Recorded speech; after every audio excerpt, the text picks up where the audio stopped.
দেখো বন্ধুরা, এটা আমাদের বাগানের কাজু। তো আজকে তোমাদেরকে এটা পুড়িয়ে ছাড়িয়ে দেখাবো এর ভেতরে কেমন শাঁস আছে। দেখো এগুলো উনানে ফেলছি, বেশিক্ষণ সময় লাগবে না, 2-4 মিনিটের মধ্যেই হয়ে যাবে। তো এবারে হয়ে এসছে, প্রচণ্ড পরিমাণে ধোঁয়া বেরাচ্ছে। হ্যাঁ, এবারে বের করে নেব। এই যে কত সুন্দর ভাজা হয়ে গেছে দেখো। তো চলো এগুলো এবার ফাটিয়ে তোমাদের দেখাই। দেখো এবারে এটাকে ফাটিয়ে নিচ্ছি। উফ,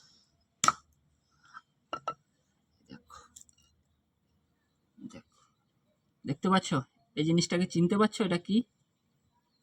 দেখো, এই জিনিসটা কারা কারা খেতে ভালোবাসো অবশ্যই কমেন্টে জানাবে। দেখো কতগুলো কাজু বাদাম ছাড়িয়েছি।